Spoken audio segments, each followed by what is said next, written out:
ready to get started. So if folks would be willing to go ahead and take their seats, I'm so excited. First, let me introduce myself. My name is Kathleen Cannon. I am the President and CEO of the United Way of Broward County. I'm so excited that there's so many folks here. I appreciate all the work that you guys are doing. Do we still have speakers that are running late? You want me to dance? Yeah. You don't want me to sing, that's We're ready to go. We're going to do a little sponsor acknowledgement and then. Okay, I have the sponsor acknowledgement, or do you want to go first, Gary? Okay, I'll do that, but Gary might jump up here because I don't want to miss anybody either. Know that the United Way of Broward County, we run the Commission on Behavioral Health and Drug Prevention. It is a coalition of 250 people. Oh my gosh, I can hear this. Okay, all right, as long as I know what it is. It's over 250 people, and there's 9 task forces that folks work on. Everything, of course, from fentanyl poisoning, prevention, opioids. We have an anti-vaping. There's many underage drinking. There's so many task forces, but so many of you sitting in this audience are on the Commission on Behavioral Health and Drug Prevention, or one of those task forces. So from United Way, really wanted to say thank you for communities really kind of coming together to solve big critical issues. We had a reception last night for some of our sponsors, and I did want to say thank you so much for Benuvia and Brillius. You guys sponsored, so thank you so much for that. We'll hear a little bit more from them later. And I think you guys know that an event cannot happen if there aren't partners and if there aren't sponsors to make this happen. So I do want to give some acknowledgement. Broward Behavioral Health, thank you guys so much. DCF, Broward County, BAR, HCA, thank you so much. A very high dollar sponsorship. Children's Services Council, Scandia, Fifth Street Counseling Center, thank you guys so much. And Hanley Foundation. Now, sponsors and partners, again, you can't do an event without that. There's also community people who really, so I'm going to share a little secret. I'm from New Jersey, and I do have a little bit of a potty mouth at times. So I was going to say these volunteers who stepped up to do this and ideas, they kicked butt. So a big round of applause really for Kathy Hurd. Thank you so much. Gary Smythe, the incomparable Gary Smythe, really outstanding work from you guys. This is a great child and put this together and just really. Dave Sharp, I got to give you a shout out. He is the chair of our commission, and of course, I think everybody knows him. Mark York put all the national speakers together. We have so many national speakers today. So, sir, thank you so much for that as well. Now, in our sponsors and partners, I mentioned the county. We do so many things together and work really side by side. Our county is so proactive in human services. Tara's here, Gerard's here. Thank you guys so much. And not only is the staff super committed, but the county commission. The commissioners, they support human services. They do so much for this community and this county, and they get it. They get prevention, and they get how we need to come together. They step up with dollars and strategy, but the commissioners support as well. So I get to introduce the Vice Mayor, Mr. Beam Fur. Thank you so much, sir, for all that you guys do. You're going to share some words here. But not only are you a commissioner and you step in and do everything so much for literacy, your reading, and our children, our families, and this, of course, but you're a friend of mine. So I take pride in that. Mr. Beam Fur, Vice Mayor, please come up.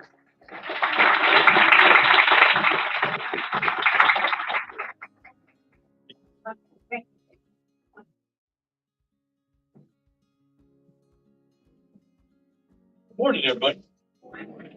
Thank you, Kathleen. And she does it. If you haven't had a chance to get hugged by Kathleen, please do. She gives the best hugs in the world. You are. Good morning, and happy Leap Day Eve. Yes, it's one day we have to admit that we do not get everything perfect. You know, that we're all a little too human. I know it came as a shock to me, but for the rest of for me, it's kind of also a big relief. And I think the idea we should kind of remind ourselves about that, particularly this summit today, that given all we're going to be doing, we don't always get it perfect, but we can do this. I'm pinch hitting here today for Mayor Rich. She's our mayor. I understand a lot of people are from out of town. It seems like for a few. So she's our mayor. Unfortunately, she broke her leg. So she's feisty as you can be, but she couldn't make it today. So I know she wishes she could have been here. She's recuperating, and we all wish her well. We'll see. And she spent a lifetime trying to find solutions to these debilitating social issues that affect people and their families of every stripe imaginable. I doubt there are many people in this room that haven't been affected in some way by someone who has been addicted to something that has made it very difficult for them to function well on a regular basis without leaving a wave of destruction behind. So I applaud you for the ambitious nature of this summit. There was a time where this type of discussion would have been swept under the rug and only mentioned in the darkest of corners. Along with addiction came shame and silence, and the years of trauma for all of those that were affected. I am all too familiar with the way it can run havoc through families and show up later in strange ways and behaviors of those that try to navigate their way through the mess that's left behind. I'm also very fortunate to have seen close up what recovery looks like and how there truly is hope on the horizon for those that are provided the path. And I think that's why we're here today, to collectively talk about where we are now, what can we do better, what roles do we each play, how can we help each other, and what difference will those things that we do, what difference will it make? I take that from Children's Services Council because I love that part at the very end to actually try to metrically look at what difference is made. Because if all the program you're doing doesn't make a difference, then you need to pivot and do another. I do believe we are in the embryonic stages of understanding the underlying causes of addiction. Current studies on trauma are revealing things that only a few years ago might have been laughed out of the laboratory. But now they're being met with the seriousness that they deserve. And that bodes well for not only those of us here that are trying to provide help to those that need it, but it may very well provide affected individuals an understanding of themselves and how they ended up where they are, what steps they need to take to end up in another place, in a better place. This county, like Kathleen mentioned, Broward County, can be proud of its efforts and its investments in resources that people have come to depend upon. Between BARC and various public and private community organizations that are resources available for help. And Broward has shown on a national level that it is willing to lead on litigation that will result in expanded treatment for those in need. And this county knows how to work together, how to help each other, and how to be good to each other. And that may be, in the end, what's needed the most. It goes a very long way to helping people get back on their feet. So on that note, I wish us all a successful summit, and thanks for being here and everything that you do.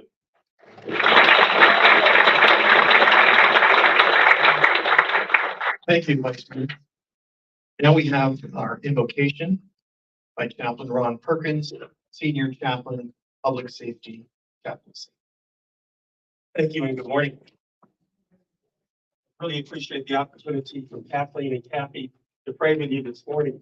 But before I do that, I really want to stress how important this conference truly is. As a public safety chaplain, I work every day with law enforcement officers, firefighters, and EMS crews.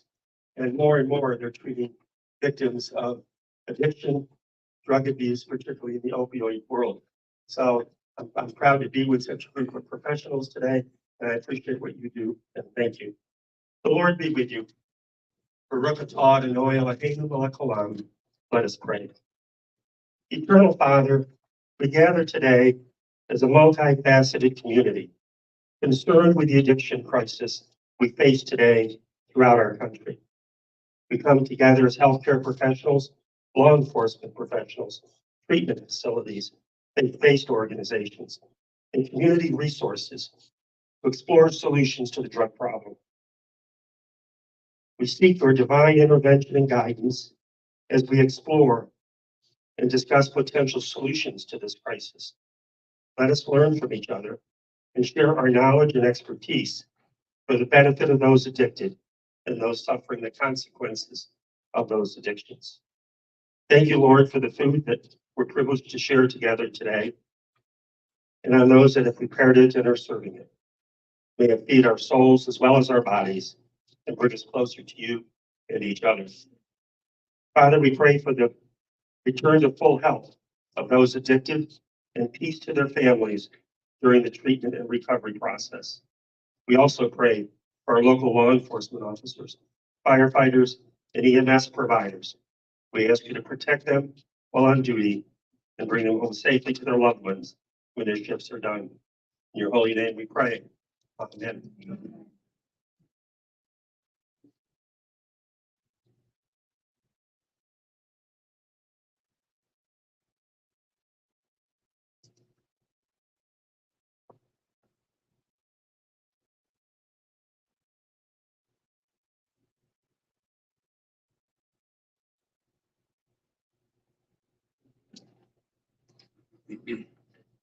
Thank you very much, Chaplain.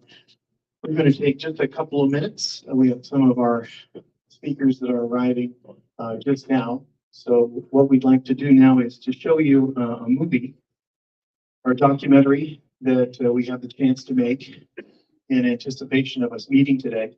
It's called The Cost of a Preventable Overdose in Broward County. It's about 8 minutes long.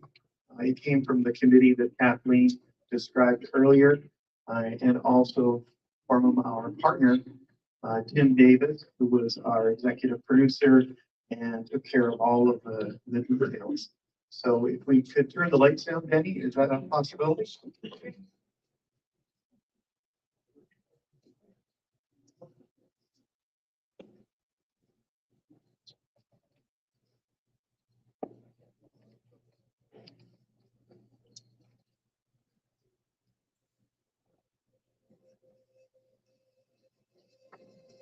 Broward County, last year, we had over 500 fatals, overdose deaths. And we had, in the last few years, between Miami-Dade County and Broward County, 3,000 overdoses. 2022, amongst 555 people in Broward County whose death was a result of fentanyl. In Broward County, last year, we had over 500 fatal overdose deaths. And we had, in the last few years, between Miami-Dade County and Broward County, 3,000 overdoses. 2022, amongst 555 people in Broward County whose death was a result of fentanyl, 509 overdose deaths were with fentanyl in combination with other drugs. There's an old saying that if you want to know where your priorities are, look at where you spend your money. In 2017, there were over 47,000 deaths from opioid overdose alone. That year, it's estimated that we spent as a nation about $3.5 billion treating this condition. That same year, we spent nearly 4 to 5. Such a problem, we're not really tackling the problem. It's just kind of brushed under the rug, but there's no specific answer for it.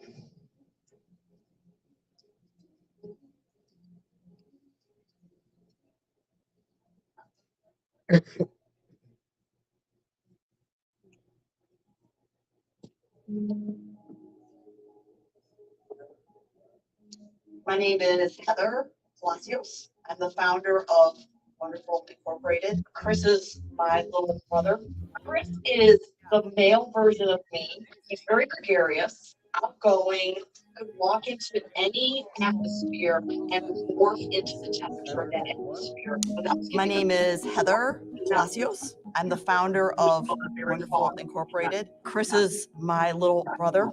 Chris is the male version of me. He's very gregarious, outgoing, could walk into any atmosphere and morph into the temperature of that atmosphere without skipping a beat. He was also a phenomenal soccer player and would have gone very far had he not gotten involved with drugs. My family were at their wits' end at one point and enrolled him in a drug rehabilitation program for teenagers in downtown Chicago, and finally had to draw that boundary line that if you leave, you can't come home. Par for the course, Chris went to the rehabilitation program, but left. And it was in the middle of winter in Chicago, and he couldn't go home. So he was on the streets for the first time. A gentleman approached him and offered food and shelter, and Chris took him up on it. The guy ended up holding him at knife point and raping him. When it came to prosecute this gentleman for what he had done, Chris couldn't relive it, so he and my family dropped charges. Yeah. My parents finally relented and finally let him move back home at one point, but the final straw with letting him be in my parents' home was just a bad trip that caused him to want to take his life because he was in such a state of manic psychosis on this trip and wanting to die. He ended up taking a knife and cutting himself so intensely, so fiercely that the blood was everywhere and he was smearing it all over the walls in my parents' home. He went nuts and he took all the dishes out of the cabinets and broke them on the floors. And then he passed out to die face down in the living room. My mom came home from work and I had to fly back home. And then Chris was sent to South Florida to his first sober living home down here with me. That was 10 years ago. We'll see more kind of issues once, twice a month if a bad batch comes in. Sometimes seeing the saddest thing, seeing how the family is like hysterical, seeing their loved ones suffering through this. So currently, right now, we have a disease. Addiction, including opioid addiction that causes these overdoses, is a disease. But we are treating it as if it is a criminal justice issue. And how do I know that? Because we look at where you're spending the money. If we had the opportunity for prevention, or if we had the opportunity to move these clients, patients into treatment, and those dollars were spent on providing them treatment, those dollars go so far in treatment as opposed to the emergency response dollars, which are, very high. The average cost of an autopsy of an overdose is about $5,000. Prevention services could use that $5,000, or that $5,000 could have gone to someone who's in recovery. We're spending relatively small amount of money on actually treating it, which is what you do if you're dealing with a disease. And we're spending multiple billions more incarcerating it and treating it as a criminal problem.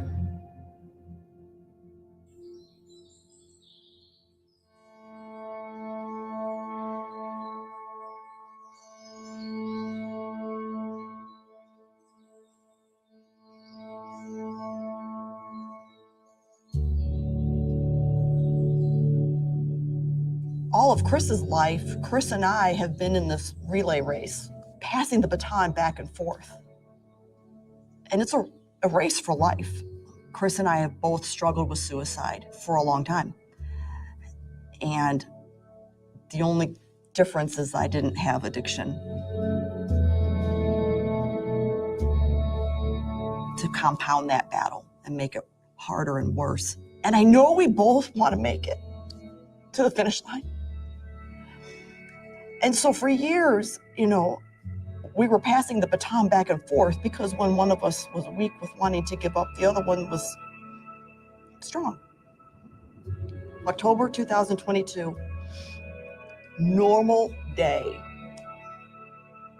I get a call from the chaplain that was very close to Chris. I saw that he was calling my phone.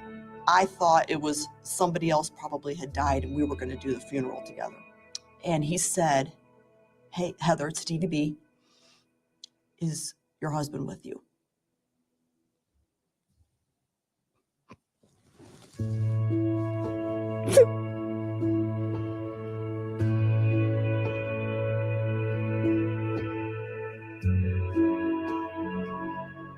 That's what I do.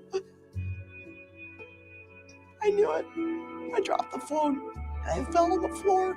I screamed and wailed for 2 hours. I couldn't believe that much pain could come out of me. I didn't even know I had that much pain within me. Our first community is always the family. When somebody has an addiction, just like when they have any other chronic illness, it impacts not only that person, but it impacts the family.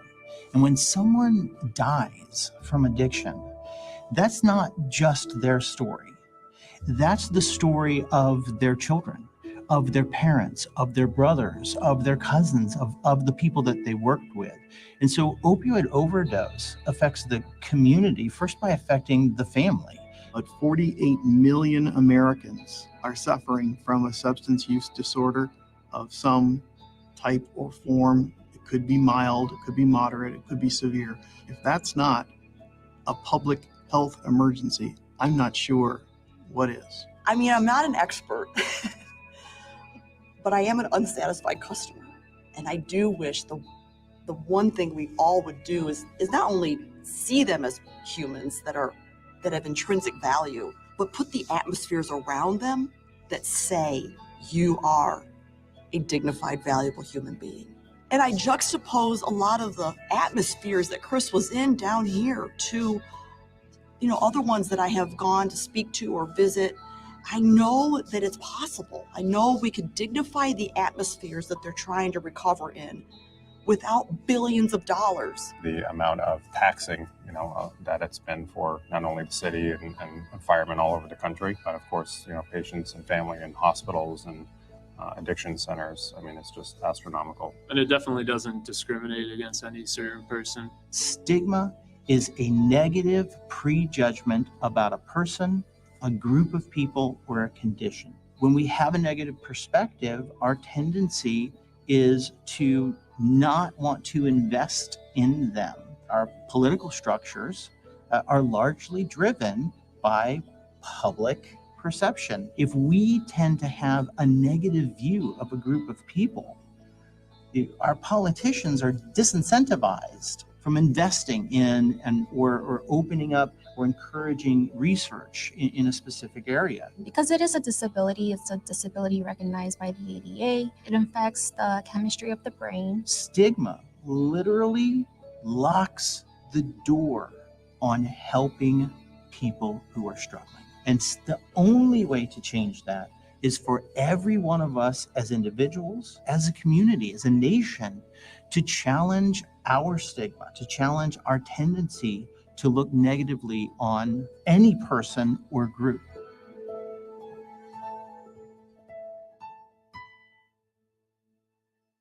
I understand that people struggling with substance abuse are a handful. I know firsthand. I know.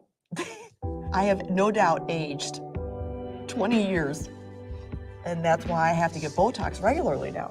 So if we can get on the front end and do some good prevention work and great resources to the treatment side, then I think we'd have a better balance. We would have better outcomes ultimately for those that are suffering from substance use disorders. Having grace and mercy for each other is how we can change our world. The reality is that untreated addiction is a terminal illness. They will either move to recovery or they will move towards early death. It's not an easy section of society to help, but they're human, and they're not any less of a human than we are. Chris didn't get less value as a human being than I did because he struggled with addiction. Now, it's learning to run a race alone.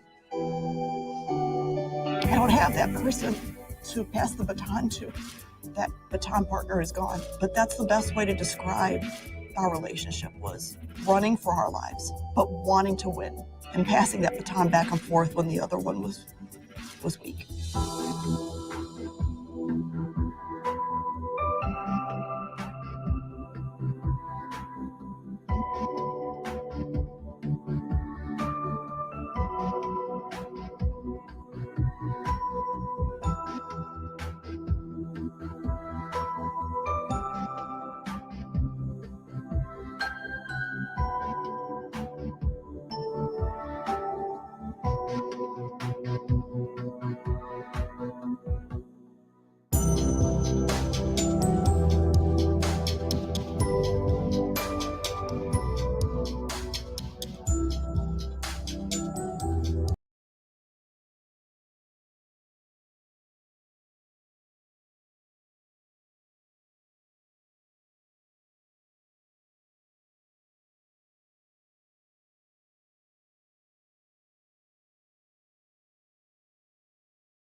in the commission meeting showing this film and asking for city support to make this Broward County one of these days drug-free.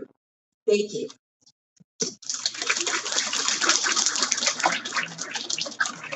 So next, I would very like to be very proud, I'm sorry, to introduce to you our esteemed mayor of Fort Lauderdale, Mr. Dean Trentalis.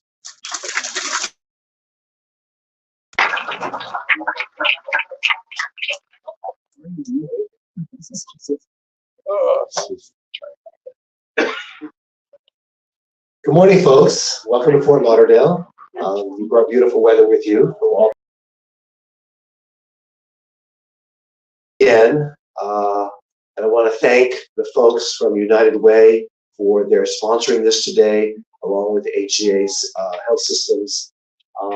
This is really important to the city of Fort Lauderdale. And why do I say that? Because we know that cities like our own are victims of addiction, and the prevalence of addictive habits and the availability of drugs, recreational drugs and otherwise, is become epidemic. And it's a big concern of ours because it impacts everything. It impacts our healthcare services. It impacts people showing up for work. It impacts even driving habits.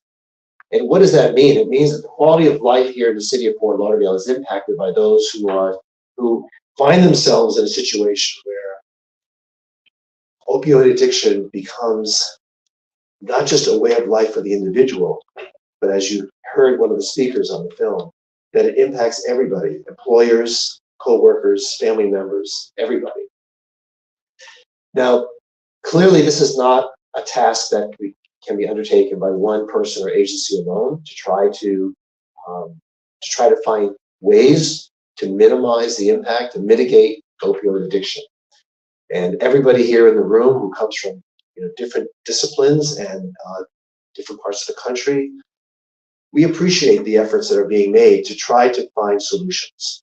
Now, it doesn't help that we live in a crazy world and people seek opioids to some extent to try to minimize the feelings that they have about getting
that we're dealing with.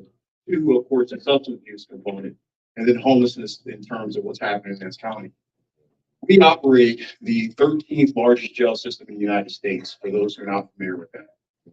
We have bed capacity of roughly 4,500 inmates, and we've seen the escalation in terms of the population density hover around about 80 to 84% capacity.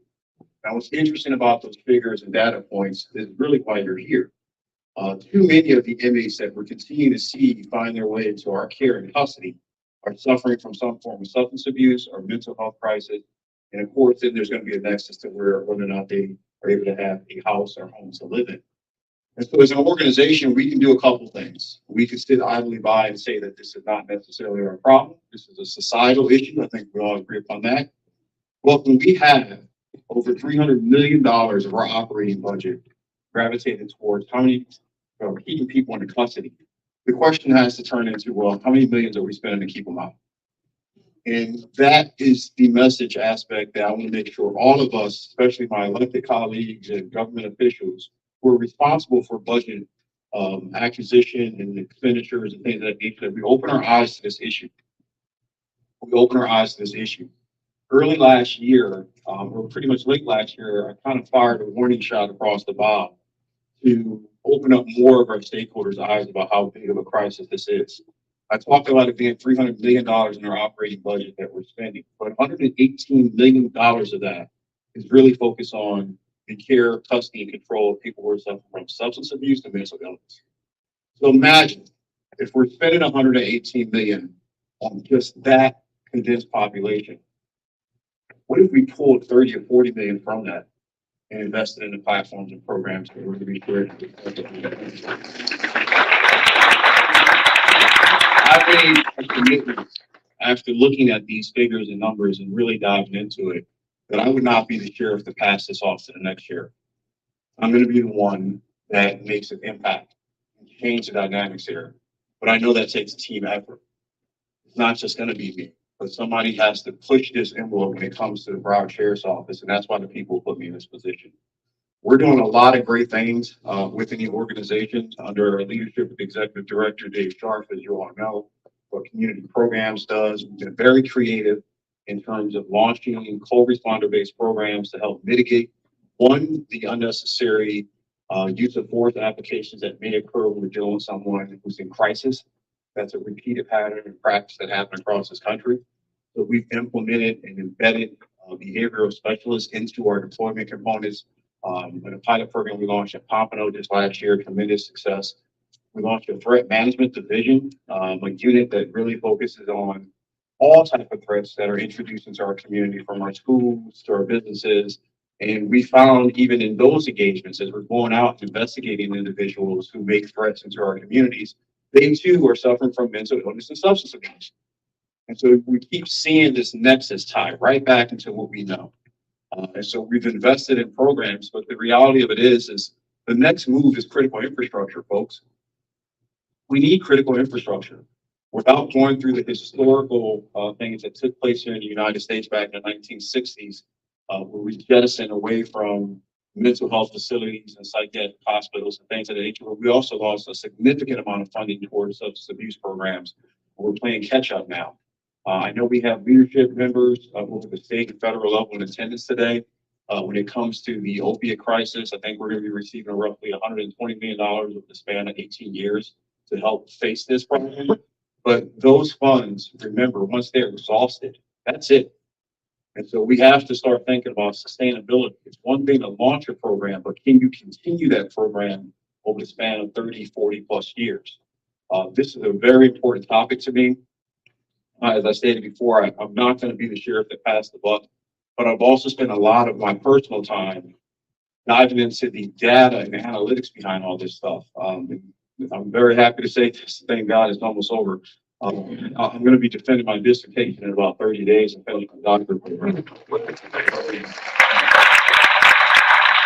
My topic and my focal point was in the jails and looking at what's happening with our crisis intervention program, how successful we've been, and just early data points that I've been able to pull from our agency. Folks, in the last 5 years, we've had, in terms of responding to calls for services, deputies deploying out to the field. ESO by itself has dealt with over 36,000 mental health services calls. And that's integrated between Baker Act, Markman Act, all those things. So again, it's back to substance abuse, mental illness, right? Those are the two big ones, and that carries over to homeless. So my focal point here is to let you all know we are not ignoring this issue from an organizational standpoint. And we don't want to just be a contributing factor to how we change this issue. We want to lead it. We personally want to lead it. I don't want to see the continuing requests, as I see one of my colleagues here today, Commissioner Perk come into his dais and continue to request a budget for $300 million. And then there's no really fixes to that. It's just a continuation of the same issues and problems. So as you guys get into your breakout sessions and start having these conversations, really dive into the granular level stuff that needs to be pushed up towards administrators like myself and many others, because we don't know what we don't know. And we can't afford to wait in the back end to start trying to find resolutions and making adjustments, whether it be policies internally within an organization, whether it be budget focal points, whether it be manpower issues. All these things are vital for success, and it starts in these breakout areas. The last thing I would say is this: we have become an organization that is so much more evidence-based. And I think much of that is because how I pushed the agenda for that, and knowing that we have to be data-oriented. We cannot keep creating programs without any measurable benchmarks and program evaluation systems in place to make sure, are we getting our bang for our buck? We can throw up like 1,000 great ideas and hope some of them stick up there. But then what happens after a stick? Is it doing what it's supposed to do? Is it hitting the issues that are critical for us as a community? Another key thing is the expansion of information and sharing this data and getting these key figures and points out to all the community stakeholders and the residents who live here. I've learned as an elected official, I work for the 2 million people in this county. Every single one of you are my boss. And the focal point behind I operate is, am I doing with what you want me to do versus am I injecting what I want to do upon you? And I hope that more elected officials and government leaders and civic leaders take that approach. Who's your customer base? Who's your client? And who are you trying to serve? That's the ultimate component.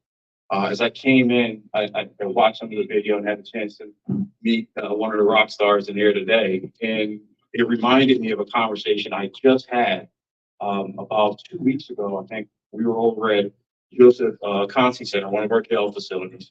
And that's where most of our substance abuse programs are. And as I'm walking through and navigating through and looking at things that we need to enhance and getting advice and understanding the technical aspects, I look around and I see about 40 inmates in cells. And they're all looking out. Oh, hey, what's going on? Isn't that the dude from the TV show? Right? He's always on TV. And we call them out to talk to them. And talk to them. And they had never been spoken to in terms of an administrator, sheriff, or director, or anything else. Folks, you get past the inmate aspect. This is what I encourage my men and women that work in my command. Get past the labels. Get past all that. They're people. They're people. And whether they are in custody for some criminal component that's associated to the disease that they're fighting, they're still people. The sooner we get past classification and stigmas and titles and things that make it easy for us to label them, the more we'll start to understand that we are them. And probably somebody in this room, if not everybody, probably somebody in this room or someone in this room has a family member who suffers from substance abuse right here. Someone who suffers from mental illness right here. Someone who has been homeless right here. Twice. And so getting past these labels and start recognizing that these are people who are suffering normal human crisis that anyone could be subject to will change the game and how we are fighting for them and how we're really fighting for ourselves. This is a humanitarian crisis, and we have to figure out what type of people we want to be in this community. And no one's going to rescue us out of this, not the federal government, not the state. We may have participating partners, but for those who live here, this is our fight, and we have to be victorious in this. So I'm proud to serve as your sheriff. I will be at battle for every single one of you.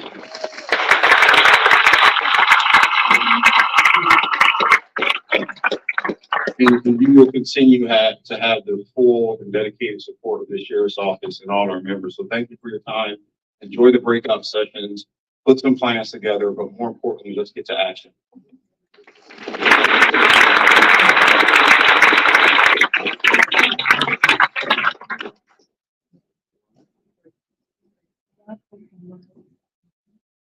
Yeah, good morning, everybody. Dave Shaw from the Sheriff's Office. How about another hand for Sheriff Tony?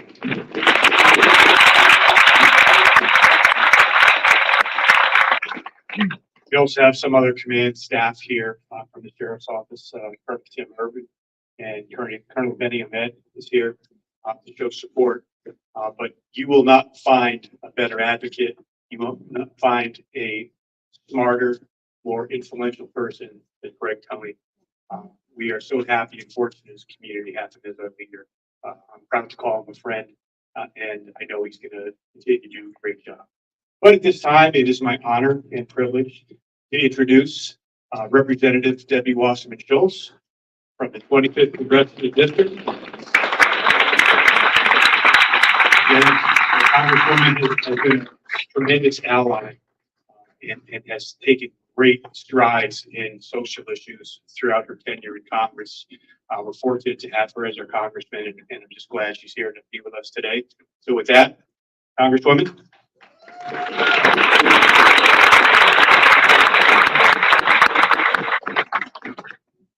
Thank you, David. I appreciate the kind introduction, and it's good to see everyone here. I realized as I was pulling up that it's been a while since I've been at an event at Riverside. I spent so many years coming to events here when I was in the state legislature, and of course when I represented actual downtown Fort Lauderdale. So it's really nice to be back, and I'm just really thrilled to be able to be here for this critically important issue. I am, for the national audience watching, Debbie Wasserman Schultz. I'm a member of Congress. I represent Florida's 25th Congressional District, which covers nearly all of South Broward, half a plantation, and a piece of Fort Lauderdale, as well as the airport and the seaport. And it is really an incredible honor to join the National Addiction Solutions Summit. Sheriff, thank you so much for your always inspiring words and for sharing your personal story and for the leadership that you have demonstrated, particularly when it comes to the type of policing and compassionate policing that is so important that we continue to evolve to, because we've seen obviously unfortunate choices, particularly around how law enforcement, who obviously we want to make sure are safe while they're policing, but making sure that there's educated, appropriate enforcement, especially when it comes to the addiction challenges that we're facing across communities around the country, is really important. And who is leading is really a driver of that. So thank you so much. We appreciate you. A special thanks for all of the people who worked so hard to put this summit together. United Way in Broward, HCA Florida, Gary Smythe, Kathy Hurt, just to name a few, and our remarkable United Way leader, Kathleen Cannon, who does such an incredible job and is really, I always say, we're fortunate to have the best leader of any United Way in the United States of America. So, and I don't say that just because he's here. To all the speakers and the participants in today's program, I know that just your participation today it's just a tip of the iceberg of the work that you all do. And so thank you so much, because it's not easy. I cannot imagine how emotionally drained so many of you must be when you get home at the end of the day. And the compassion and empathy with which you work is so critical to solve this problem, because and the sheriff mentioned this, which is important. Judgment and blame is really so prevalent when it comes to addiction. And we know whether it's from the legal substance of tobacco that is viciously addictive to the illegal substances that are not only not legal, but also horrifically addictive and far more deadly in the short term. Making sure that we can have an infrastructure and process and funding and attention on the crisis of addiction in general is incredibly important, and having real, incredible, empathetic people is really the tip of the iceberg when it comes to how we can address this problem.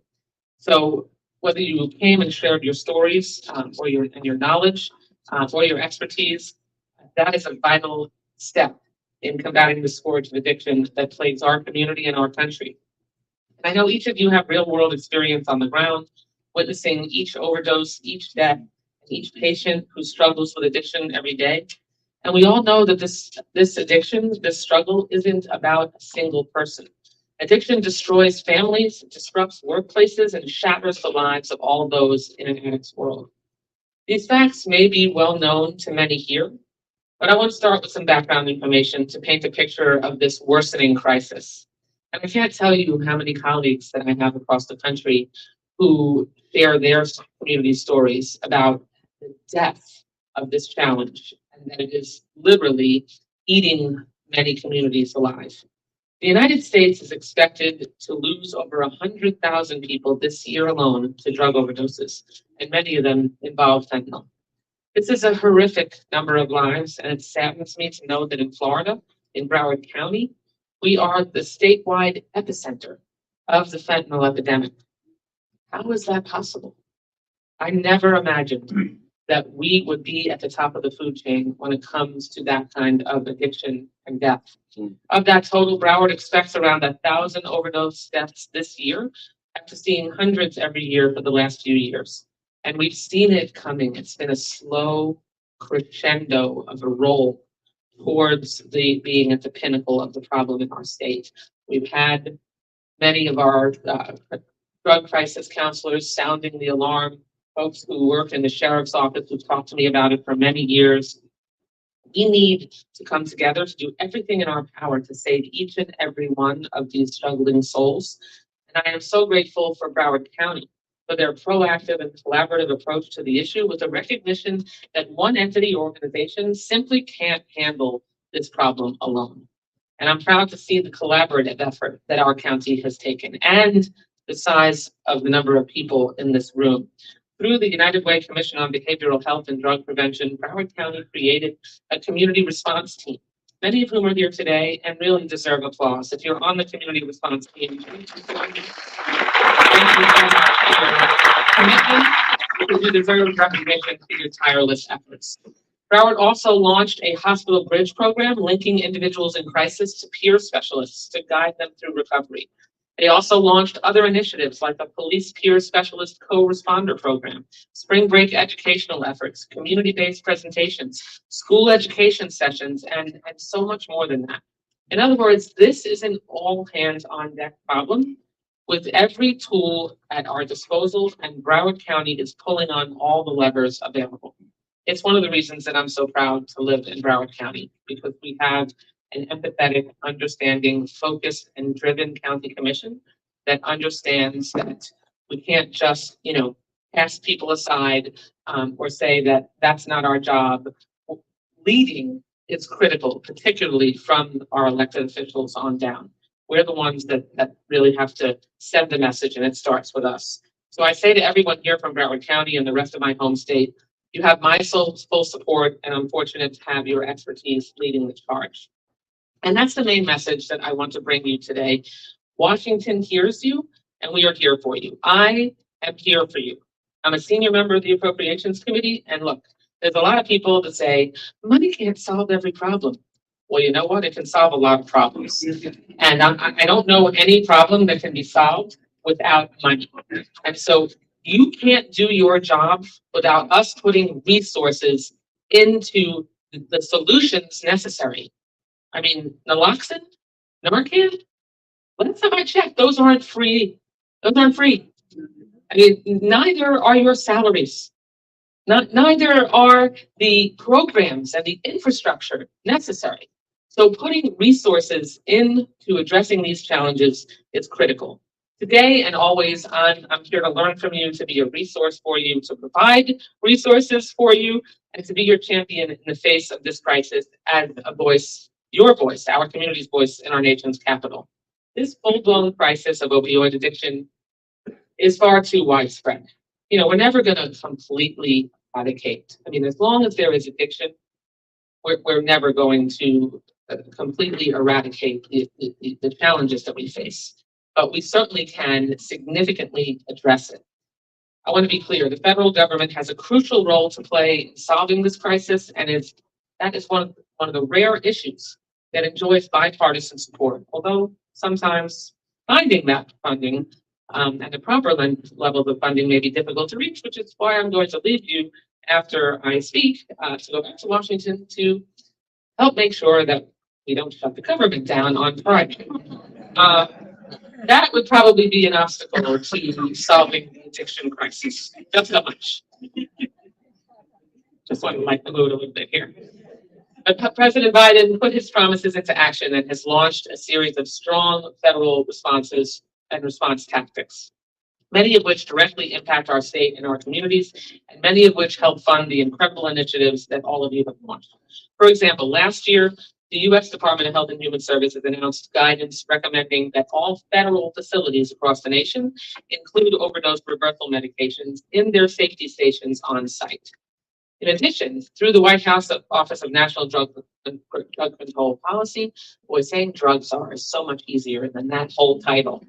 HHS and HUD are partnering with housing providers, community development organizations, and other housing agencies to expand access to naloxone and other life-saving overdose reversal medications. It's vital that these life-saving medications be more readily available for emergency situations, and we see evidence that these initiatives are helping push back against overdoses. The Biden administration also invests countless dollars toward this cause, and I'll cite a few examples. More than $450, here comes the money part, more than $450 million invested to strengthen prevention, harm reduction, treatment and recovery support services, and crack down on illicit drug trafficking. Over $100 million to public, private, and nonprofit entities working to expand access to treatment and prevention services for substance use disorder in rural communities. And over $1.5 billion in grants to states to increase access to treatments for substance use disorder, remove barriers to public health interventions like naloxone, and expand access to recovery support services. Congress is also working hard to give the Biden administration, and in turn our own states, additional resources to do more and more flexibility to do better.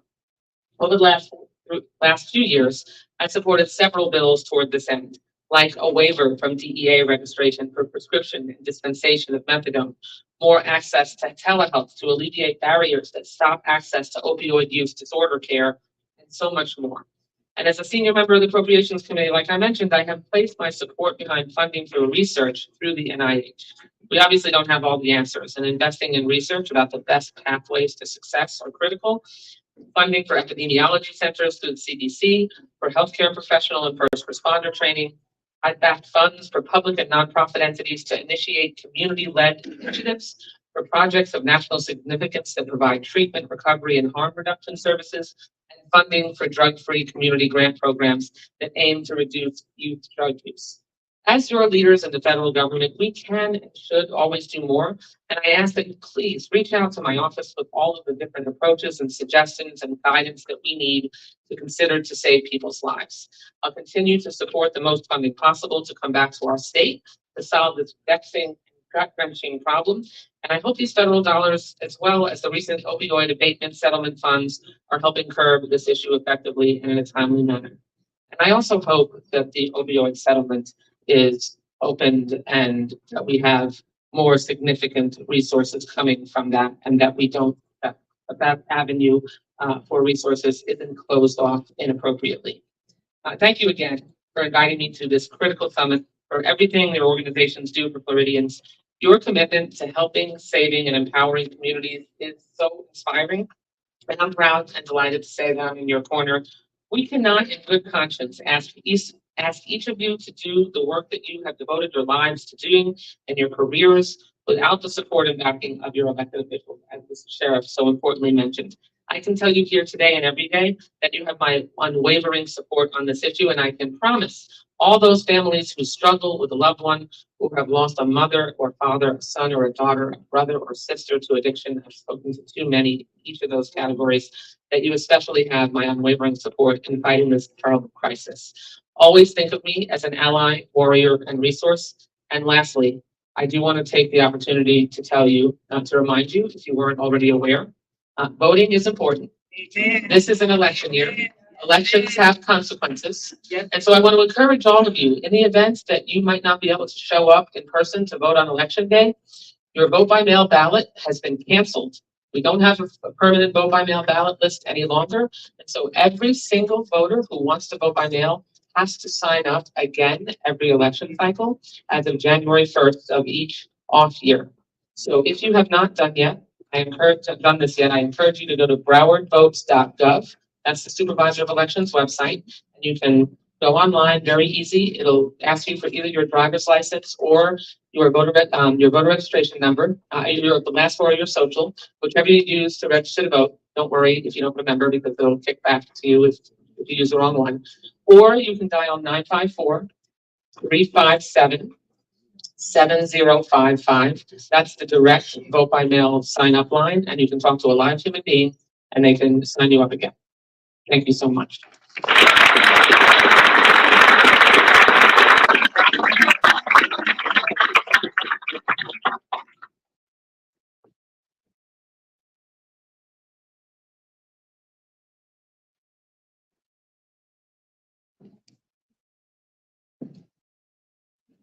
If we could, just one more time, show our appreciation to Congresswoman Wasserman Schultz.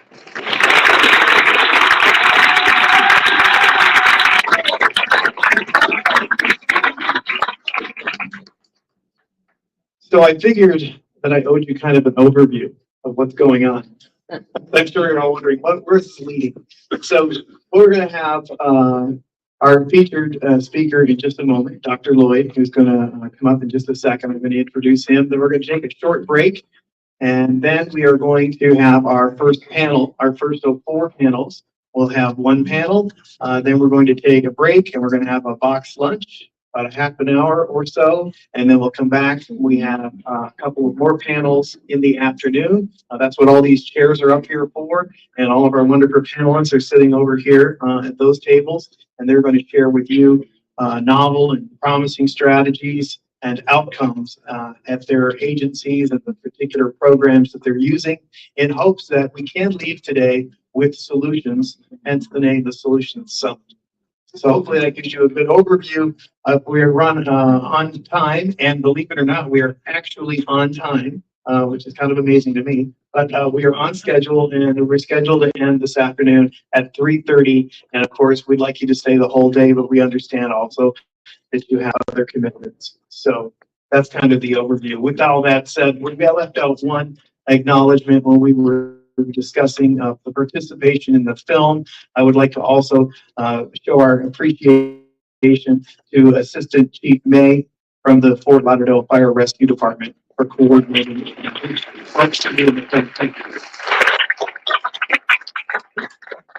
Whenever you start thanking people, you're going to leave someone out.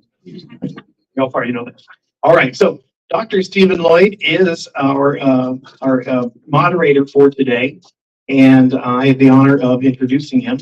Dr. Stephen Loyd is an internal medicine, addiction medicine physician, a graduate of the James H. Cullen College of Medicine at East Tennessee State University, and a person in recovery since 2004. Dr. Loyd also serves as the Vice President of the Tennessee Board of Medical Examiners under Governor Bill Haslam's administration, held the role of the Assistant Commissioner or Opioid Czar for Substance Abuse Services in the Tennessee Department of Mental Health and Substance Abuse Services. Recognized as an advocate for action by the Office of National Drug Policy, Dr. Loyd's dedication to educating others on addiction and treatment is evident through over 500 lectures on opioid use disorder and proper prescribing of controlled substances. Here's the exciting part. It's the Hollywood part. As the inspiration behind Michael Keaton's character in the Emmy Award-winning series Dopesick on Hulu, Dr. Loyd continues to make a significant impact in the field. Currently, he serves as the Chief Medical Officer at Cedar Recovery in Tennessee and chairs the Tennessee Opioid Abatement Council appointed by Governor Bill Lee. We are very honored to have him here today to speak to you briefly and to act as our moderator of our panels throughout the afternoon. Dr. Loyd.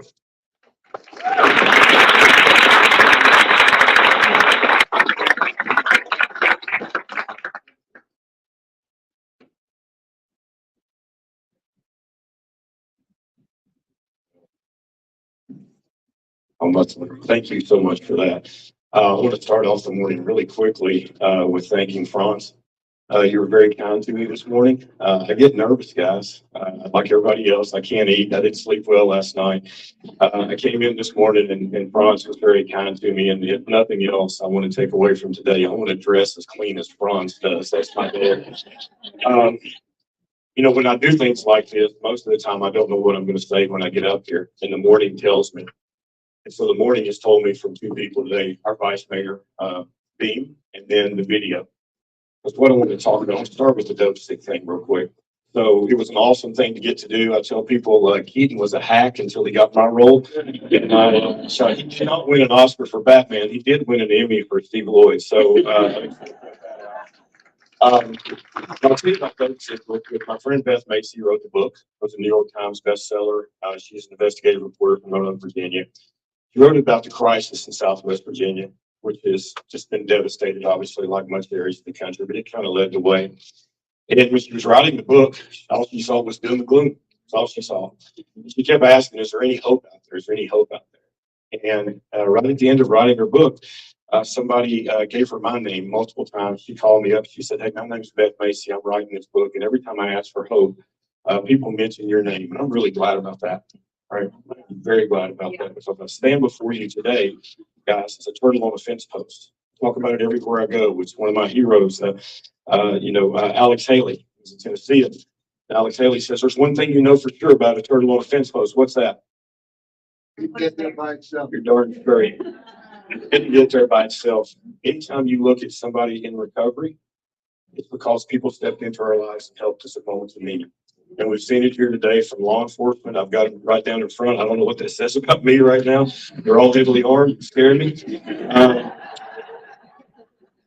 Law enforcement sees this as much as anybody that I work with. And matter of fact, I see more kindness and compassion around this issue from law enforcement than I do some of our prescribers, if I'm completely honest. Yeah. So when you think about today and what we're going to do today, I'm trying to set the stage for you. It's about a turtle on a fence post. We're trying to build a recovery-oriented system of care, but no matter where you touch this thing, you get the help that you need, not the help that somebody might happen to provide, because that's the system today. And I'm going to call some of this out today because I'm getting worried. I'm getting worried that we don't have compassion fatigue. Yeah. I'm getting worried that we don't care anymore. In Tennessee, not long ago, we had a tornado. Clarksville, Tennessee, right below Fort Campbell. Killed 6 people, devastated. The next day, our governor was there. Everybody running for political office there. Community members were out hugging people. They couldn't rebuild their homes that day. What were they there for? They were there for community and relationship. Putting our arms around you, we're telling you we're coming and we love you, right? And that's an important thing, and they all needed to be there. Killed 6 people. We're having a tornado in Tennessee today. It's going to kill 8 people. And we had one yesterday. It killed 8 people. We're going to have one tomorrow. It killed 8 people. And the day after that, and the day after that, and Christmas Day and New Year's Day, because it doesn't take the time off. But I don't hear anybody talking.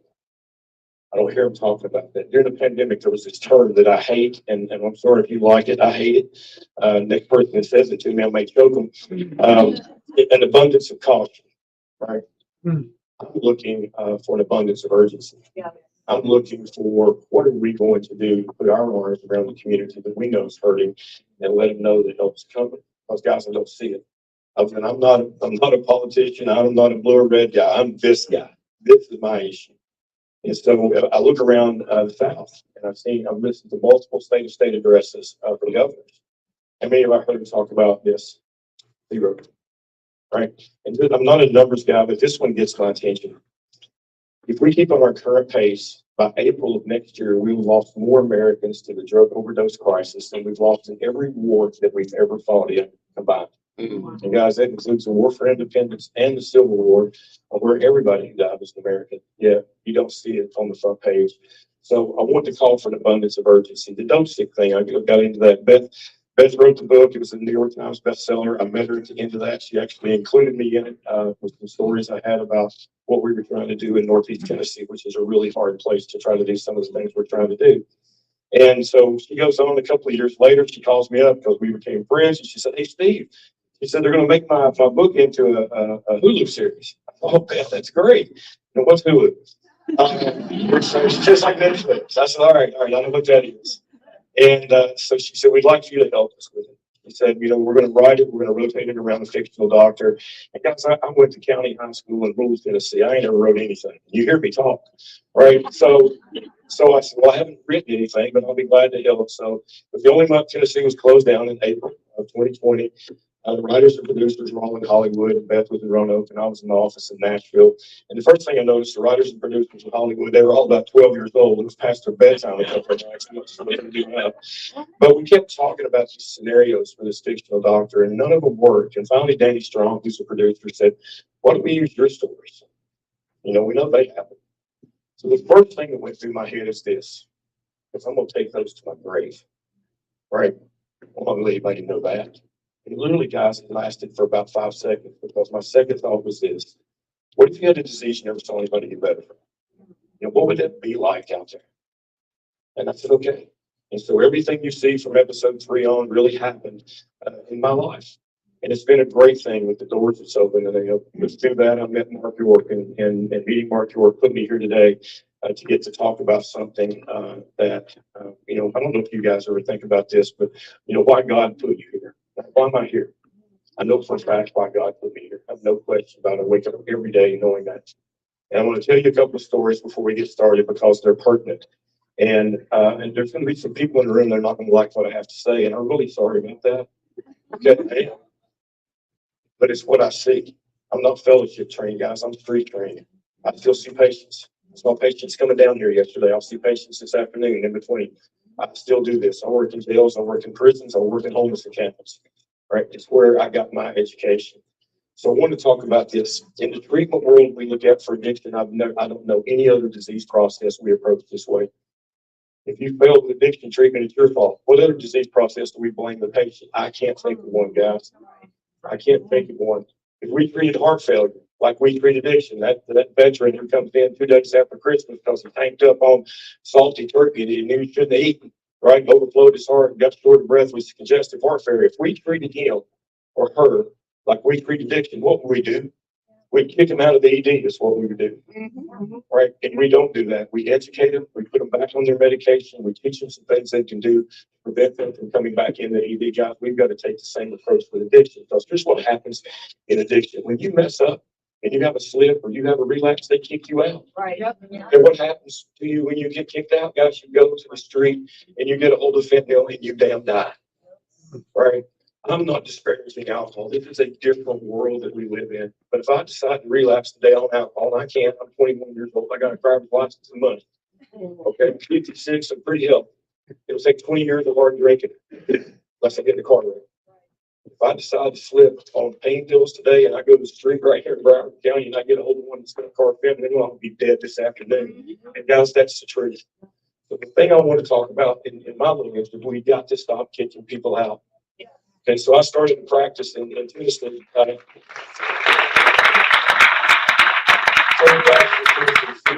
not here to plug that, but I had this idea. What if we treated people with kindness and compassion? What if we met them where they are, no matter what? Right, all things that we all know. Most of the people in here have a religious affiliation of one sort or another. Right? There's only one thing that's common to every major religious text in the world, and that is love your neighbor. Guys, this is loving your neighbor. I'm sorry, it is. Sometimes they're hard to love, but so am I. Okay? And I have to look at that. So when we found this secret, it's 3 things that we want to do. We want to demonstrate mercy. Yeah. We want to forgive eventually. We want to love unconditionally. Yeah. We have it all over our walls and we live it. So when I interview doctors, I tell them, can you do those 3 things right there? I don't care where you're from, Yale, Harvard, University of Florida, although that one's a tough one for me. I still have Spurrier flashbacks, but at any rate, can you do those three things? Yep, I can do those three things. And then a couple of months later, I started looking at their records and I started seeing how they're treating people. I said, I bring them back in. I said, I thought you said you could do those things. They said, well, I have a 3 strikes and you're out policy. And that makes it easy for thieves because I have a 1 strike and you're out policy for people that have a 3 strikes and you're out policy. But you can seek employment elsewhere. Because people don't need you to love them when they're doing great. They need you to love them when they're good and sleeping. Those are the things that we do. And so I want to close with this story because I'm going to give you little stories throughout the day because they're what matters, and it's why everybody in this room has taken a day out of your life to come here because that's what we're charged with. We're charged with it in South Florida. We're charged with it in the entire state of Florida. We're charged with it in every state in the United States because we have money now that we've never had before, and I'm really scared that we're going to whiz it away. Guys, it's not about appropriating money. It's about putting money into things that work. And we have to have the courage to measure it. Try getting an outcome from a treatment center. So call them up, say, hey, I got a kid here that's shooting heroin, and I'm gonna mortgage my house and drain my 401k to send them there. Can you tell me how they'll be doing in 2 years? You're gonna get one of 2 things: 1, a lie, or 2, crickets. Guys, that is a fact. The only measurement that matters, guys, is somebody getting into recovery. I don't care that they had a physical exam in the first 24 hours. I don't give one damn about that. I don't give a damn about whether or not we gave them a pathway to recovery and did they get there. That's the thing that matters. So with that said, when I went into detox unit at Vanderbilt University in 2004, I got there, I was using 500 milligrams of OxyContin a day. That's 100 Vicodin every day.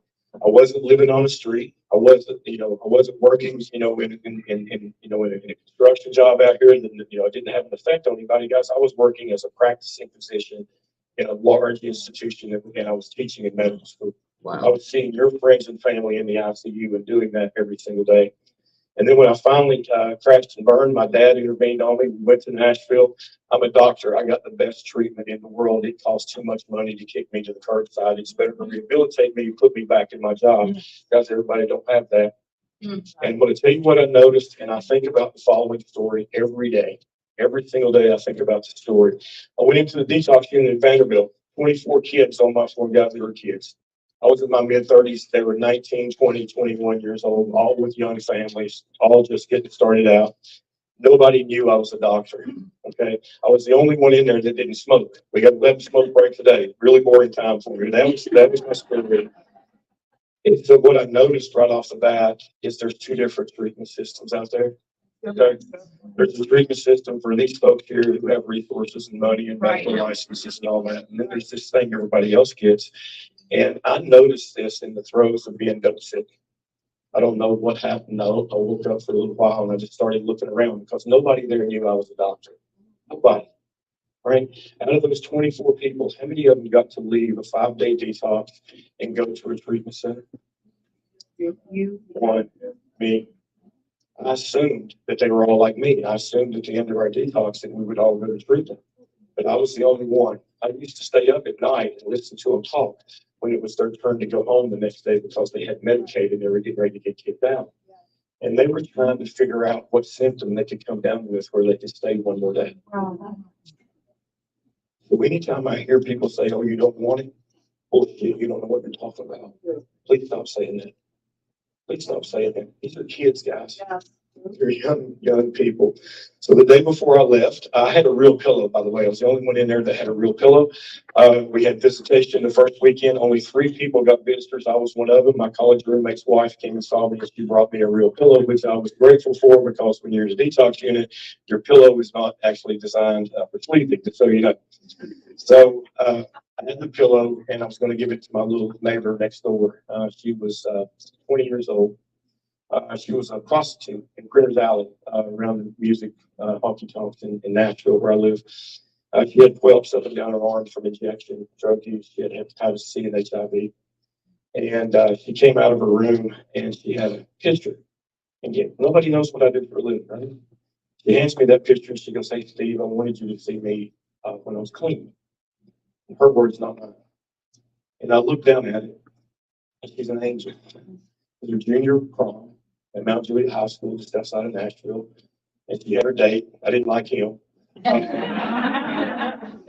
It's universal. I have a daughter. She had her corsage on her arm, and she was an angel. And 2 days later, she's going back to the street. And I'm going to go to a swanky treatment center and get the world's best care. I'm going to get help with my physical, sexual, and emotional abuse, which is in my past. And she's going to go right back where she came from. Standalone detox is the most inefficient and useless thing that we do in opioid abuse disorder. We got to start doing it. So I think about her almost every day. When I was walking around this morning trying to get my head straight, she's in my mind. I think about her all the time. Because our goal here today is to give you some tools and some things that maybe you can look at where you don't waste this money that's coming into Broward County, South Florida, and Florida in general. Because if we're not careful, it'll happen. So we want to talk about evidence-based strategies that's going to give as many people as we can the same chances Stephen Loyd got to stand here in front of you. Every time I hear the introductions, I just laugh at all of them. I wish they would skip most of them. But the one that makes me laugh the most is I'm the vice president of the Tennessee Medical Board. I should be in front of the Tennessee Medical Board. Okay. How did I get here? I'm a turtle on the fence post, guys. And that's our job today. Our job is to become that support system for our turtles on the fence post that we're going to try to help. Thank you.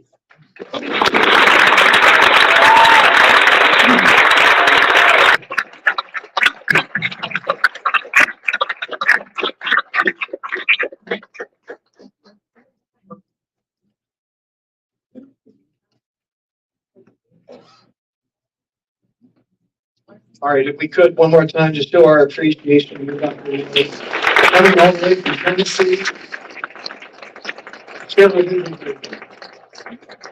So our panels today are based on the Office of National Drug Control Policy, set by the Biden administration. And that's the guiding force behind the topics that we're going to handle this afternoon. And our first panel is the cost of a not with the movie. The first panel is data sharing systems, and Jasmine is going to be our liaison today. So I'm going to ask the following people to come up and take a seat here on the stage. Dr. Loyd is going to be our moderator. Jared Koski, if you could come up, and Mark York. And Whitney Van Arsdale, Mance Buttram, and I don't think Jennifer's here yet, but oh, she is. Oh, excellent. Come on up.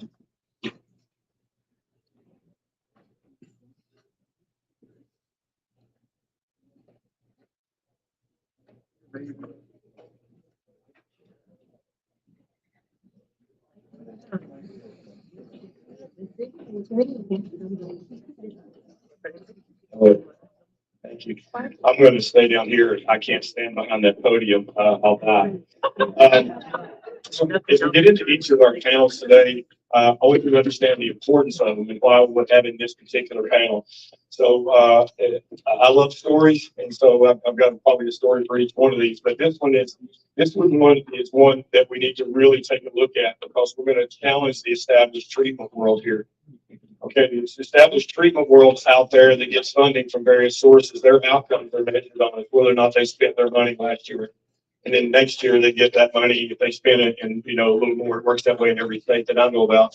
I want to start to look at outcomes as a determination of the funding you get, because what we want to do with our opioid abatement money is we want to make sure we're spending it on things that work and we're not spending on things that don't work. And then we're going to have the courage to move that money right after a period of time. And guys, we can't do that without what these folks are going to talk about. I was in Putnam County, Tennessee, and I said I wasn't going to say the county, but I just did, so here we go. All right, so I was in Putnam County, Tennessee. They get $380,000 a year for the next 18 years. That's direct county money. That's $6.8 million over 18 years. I went up for their first allocation meeting with their mayor and their county commissioners. They had the organizations that applied to the 380 on the left side of the board with a number out beside it, and they had the number 380 on the right side of the whiteboard. And one of the county commissioners looked up, did some quick calculations, added that total on the left, figured out if you cut all of them 15%, they could bang the gavel and fund all 10 of them. And they did it in about 3 minutes. All 10 of those organizations on the left side of the board were good. Lots of things that we know we need, housing, right? I'm not saying these aren't things we don't need. But at the end, the mayor made this mistake. He said, Dr. Loyd, you saw what we just did. What do you think of that? Well, he asked. I wasn't going to say anything. And here's my question, and hopefully our panel can talk about this. All those 10 of those things were really good, right? Not bad. My question was, at the end of next year, or the year after that, for 3 years or 5 years or 20 years down the road, when you've spent 6.8 million, because that's how you know, that's how much you have coming in, how you going to know you spent it effectively? Right. How do you know? He didn't make any parameters here that we're going to look at outcomes. So how do you know? And guys, that's the reason for this panel, because we haven't traditionally done this in addiction treatment. Right. And we need to start doing it now. So I'm going to, I got down here early. I wanted to practice the names.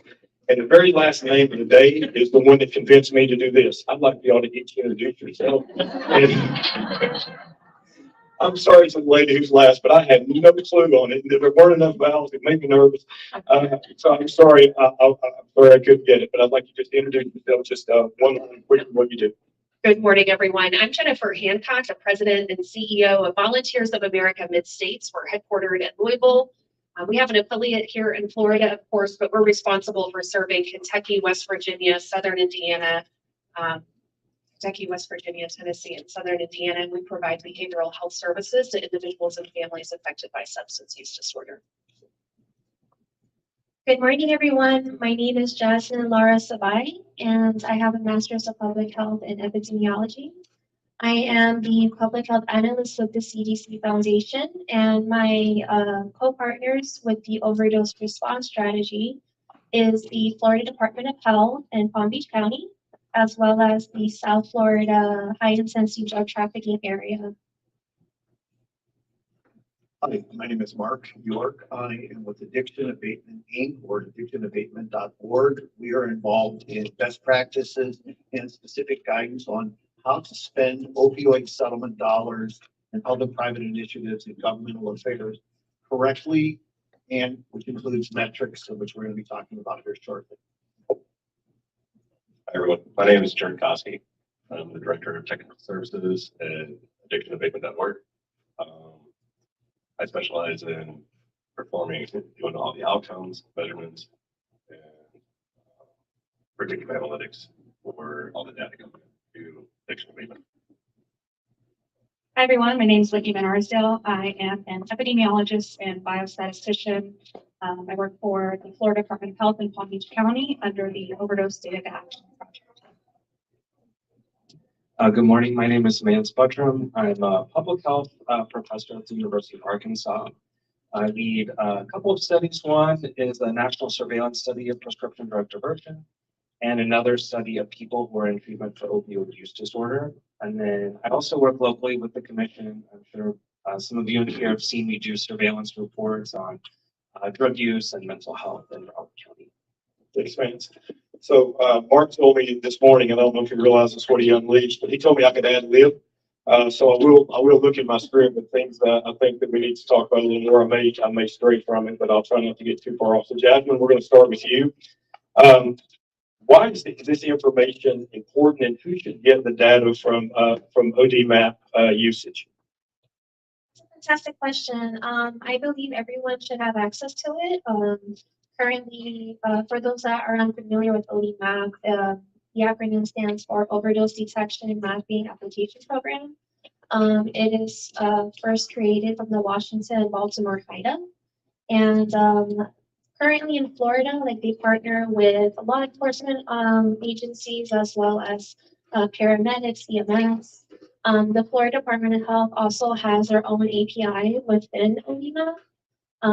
But I believe a lot of community organizations are starting to have access to it. So I really feel like it's important for the transparency of where the overdoses are occurring, what zip code, as well as which police district. And currently in my role, I utilize ODMAP also to take a look at where the overdoses are happening, and then if there's a spike, I send spike bulletins to the related partners. Since I'm responsible for the South Florida air responsibility. For the HIDA, when there's a spike issue like a hotspot, I create a bulletin and I send that out to the appropriate people. That way they can utilize that, inform their partners, and also take up not just a reactive response, but a proactive response. I feel proactive is more forward thinking rather than putting a band-aid in the issue afterwards. So in listening to that response, I mean, I think the importance of as close to real-time data as you get is, I mean, you can't overstate it. Because I love getting these reports and it tells me what we were doing 2.5 years ago, which is great.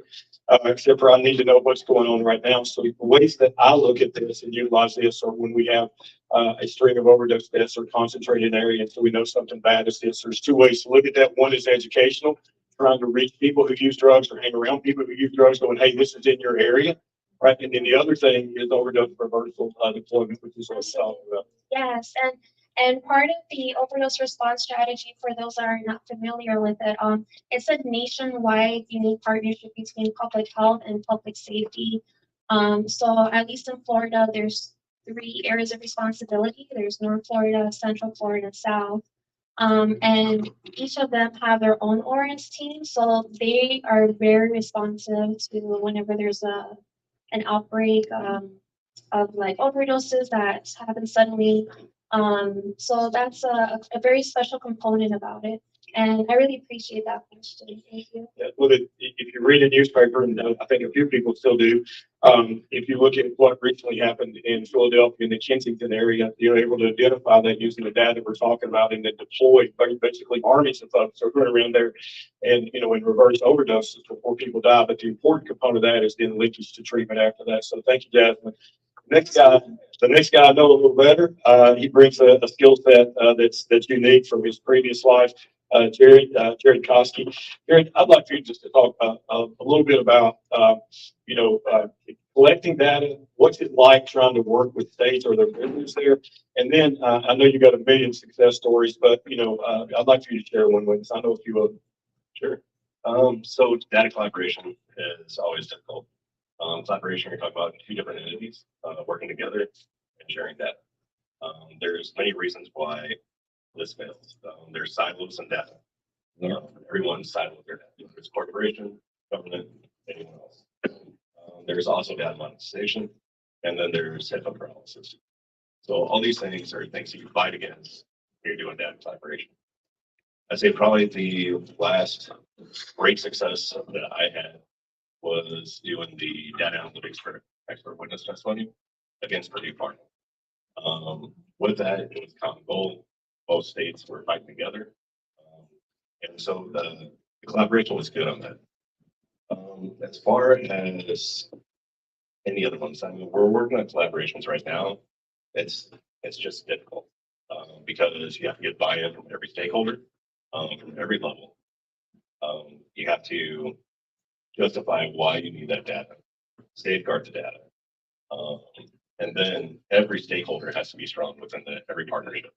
If you have, it's like a 3-legged stool. So if you have one leg fall, the whole thing falls. So collaboration is difficult, but it's definitely needed. We have infinite amounts of data. I mean, we can predict the outcomes from right now if we all share data, but we don't. So that's kind of the state of things right now. Yeah, I think Jared, I think we agree on this. That's a huge barrier for us. When we have politicians, we have policymakers come in, I think it's important for us all to realize policy is really important because we can have some really great ideas, but if we don't have the right policies, it's never going to happen.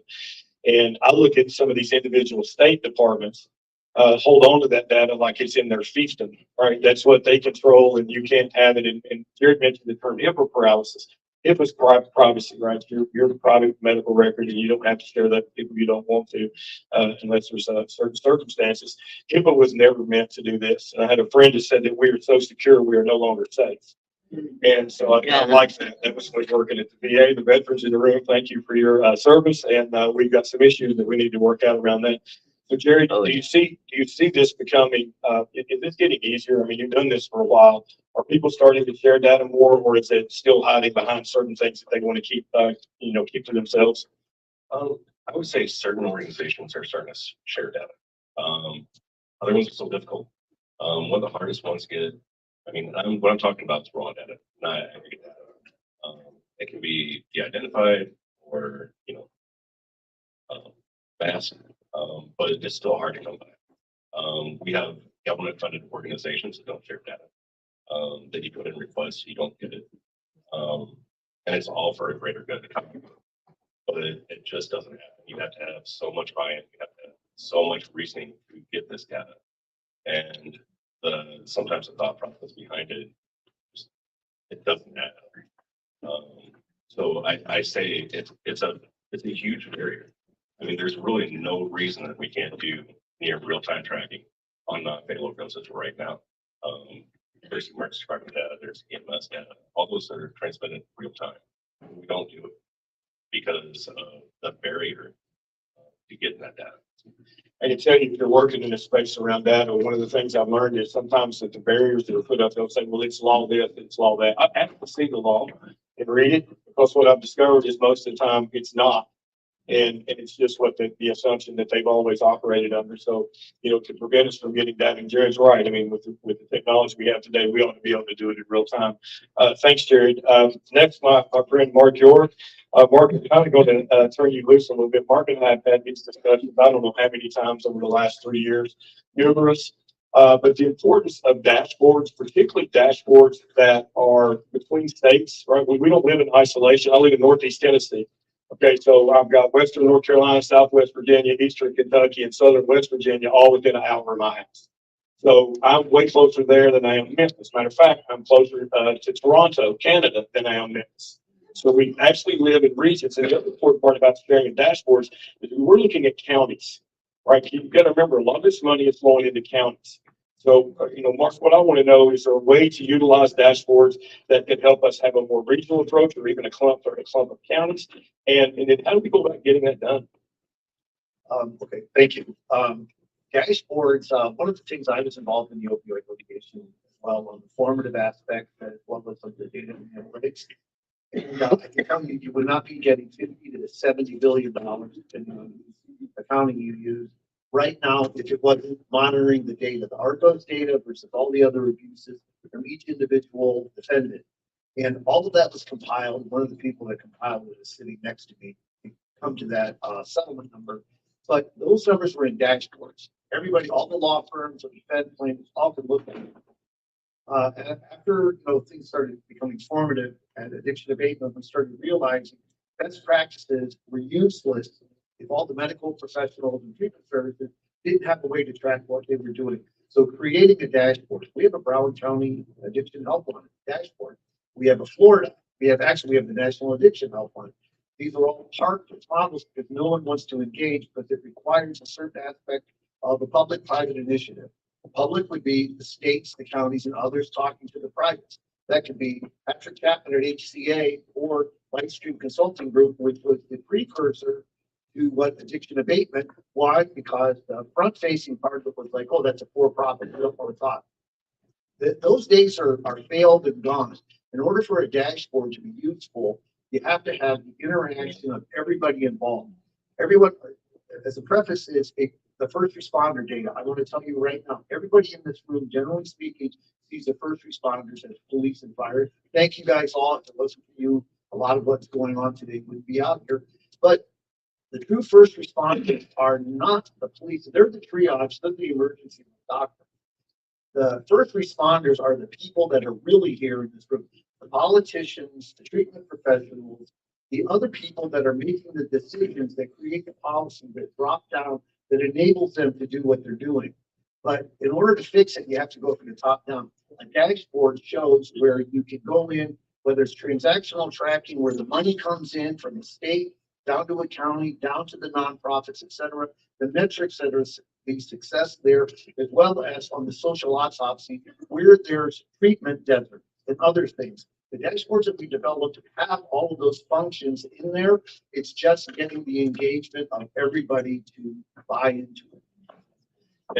And that sometimes is not as easy as it sounds. We've certainly ran into that. Thanks, Mark. Whitney Van Arsdale, in listening to, listening to the people who spoke before you, first of all, do you agree or disagree? Or are there some examples that you have of things that maybe are overlooked when it comes to barriers to accessing this data and then making it publicly available? Yeah, I mean, data, like you said, it's out there, but it's so hard to get it sometimes. And I think I've been with the Overdose Data Action Project for about 4 years now. And it's just, you're constantly having to run into a roadblock and say, okay, well, we can't get this data, but we're trying to measure this variable. What else can we do? How can we pivot? How can we adapt to what we have? And I find that over time and working over the years, it's a tireless process, but you do get buy-in and you do get trust. And, I showed up 4 years ago and they're like, they're asking me to be here. And I'm like, very smart. And just data sharing. Like I know how hard it is to get data. So I rarely say no to any data requests that I get. I go out of my way. I'm a Palm Beach County jurisdiction and I do data requests for Miami because I know they need it because it's everywhere. This problem is not limited to our county and I don't believe in like gatekeeping information. So I try to share as much as I can. I do sometimes run it by legal, it means I'm not gonna go to jail, but yeah, I think it's a group effort and You've led basically the overdose response for the state of Florida. What are some things that you've learned that you'd like others to know about? Because we all run into things like, the smart man learns from the person who made the mistakes. So what are some things that you've learned that maybe can help others? I think just getting the information out there as quickly as possible. We have two kind of ways that we tackle it. We do really, really in-depth look at people affected and social determinants of health and where they grew up and what education, because as a public health professional, we all know it's easiest to prevent it in the first place. So we have that aspect.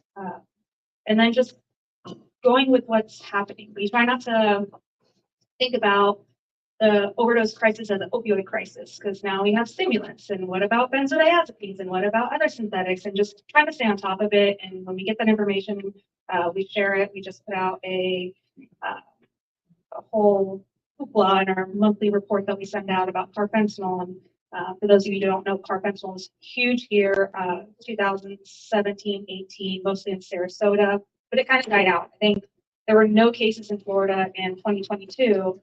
In 2023, we had 24 cases as of now, and data still coming in because they're still closing that out. So carfentanil is coming back, and we can wait till all the numbers are finalized, but why wait? It's here, hey, this is out there, just so you know, so you're aware. Just, sure, One of the things when I got involved with addiction treatment, I learned really quick is there's not a one size fits all, right? There's not going to be one thing that we do that flips this. It's going to be in a system of care. And you mentioned the term social determinants of health, which I love because I'm not a public health person like you, although I practice it every single day. So if we all look at our total health care, and it's a 100% ball. Okay, only 5% of that 100% ball is access to a doctor, nurse practitioner, PA, hospital. Only 5%. 95% is the so-called the social determinants of health: place to sleep, stable food source, right? All of those things. And guys, I want you all to think about this. What would it be like for all of us here today if we slept on the street last night? First of all, we wouldn't smell or look like this, right? That's right off the bat. It'd be really hard for us to do our jobs. So when we're trying to build these systems of care, I always talk about medication. Why do I talk about it? Because it's controversial, right? That's why I talk about it. The important things, guys, that are going to make a difference in people's lives are exactly what he's just talking about, our social determinants of health.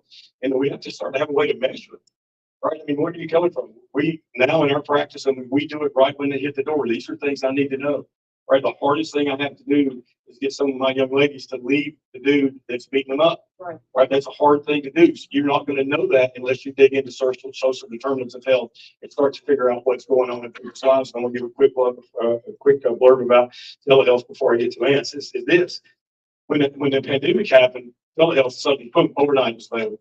It's amazing. All right, and I learned a bunch of stuff. First of all, I don't think you can replace this. Human interaction is best. I'm sorry, if you can communicate better with the computer, you grew up in your own place. All right, but whenever we start looking at what the computer did, it put us in our patients' homes. I saw the chaos that my single mom was dealing with. I saw my patients go from living in apartments and houses to their cars in the street.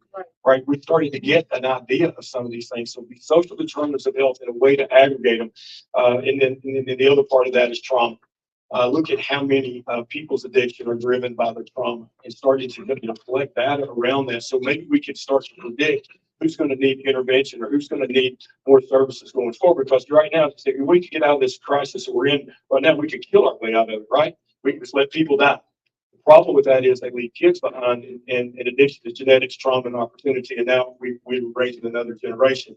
And the law enforcement guys were sure back me up on this. You're arresting the people now that you arrested their parents a generation ago, right? And their grandparents maybe a generation ago from that. So thank you. I guess I was looking at what you do and what are some of the ways you can get this data to the public? Because my problem when I see a dashboard, it's like, oh heck, people always say, well, it's just one more click. Well, 1 more clicks don't help me. All right. So what are some things that you use to get this data available to publicly? You want to, yeah, okay. You can rotate it. I have several things that I do. So I, as a researcher, also collect my own data, so that's a lot easier. But I always try and think, who are the audiences I want to reach and why they want those data? So I'll give you an example. Last week I was in Minneapolis. I'm working in some treatment centers, collecting data for people with opioid use disorder. And the community, the people there were curious about Xylo's and its relationship with fentanyl. So we're collecting these data, and as I'm thinking about how I'm going to share that or present it, we can think about the scientific and clinical audiences, so we can create statistical models and include social determinants of health and all of those things. And that can be useful for them and inform their practice, but then also thinking about people use drugs themselves and what data they might want and how that might, help them make better decisions in some way. So I remember talking to people about xylazine, and finally someone said, "Xylazine, are you talking about Frank?" And so I'm like, well, yes, I am. And this guy said, well, I've seen posters about that, but I didn't know what that was, and I didn't think it applied to me. So thinking about just like language I use and how I present this to that audience so that it means something to them in like a very simplified little chart, and they can be like, oh, this does apply to me. And then with the commission, one of the things I do is I create little one-pagers, Broward briefings, and maybe some of you all have seen those. But whenever I try and write those, I may get data from a dashboard or a state agency or something, and I try and just come up with one kind of key takeaway, a simple chart, and describe where the data came from, what it's telling us, but importantly, why it matters. Because those Broward briefings can end up anywhere. And I like to think, maybe a curious high school student to a clinician to a social worker, who knows? I wrote one recently about nicotine and marijuana vaping. And I remember talking to a colleague about it, and they were saying, well, vaping is not that big of a deal. But in that one pager, you get the opportunity to explain what the data are, but also why they're important and why we care. So I try and just go with various formats there. Thanks, friends. Next panelist is one of my favorite people, Jennifer Hancock. Glad you joined us. And for what you do, can you describe some of the trends you're currently seeing in the data that you monitor? Well, at Volunteers of America, we provide a unique treatment model for families. We recognize that women who are pregnant and parenting have some unique challenges. And so we created a model where we invite mom to bring all of her kids into treatment with her. And we're treating trauma. We're not just treating substance use disorder. So we're going long and deep. We're working with families through an intergenerational cycle. And what I've discovered in my now 17 years with the organization is that we have 6 health plans, Medicaid health plans in Kentucky, none of which were paying us for outcomes. They were paying us for performing a healthcare activity, but at the same rate every other provider, without regard to whether or not it's evidence-based or it's actually working. And as we have been asked in the Commonwealth of Kentucky to expand this model to serve even more families in closer proximity to their homes, because right now we have a program in Louisville in an urban environment, and we have a program in Eastern Kentucky, but families are driving, they're out of their community. We know that's very disruptive for kids and families to be served so far away from home. So as we expand, I went to the 6 health plans and said, it's time to start paying us for value. And it's time to start paying us for every time we deliver a baby that's not exposed, and for every time we take a kid out of foster care and bring it back home to be with its mother and work through that process of parent-child interactional therapy, which is expensive and requires specialized training and service delivery.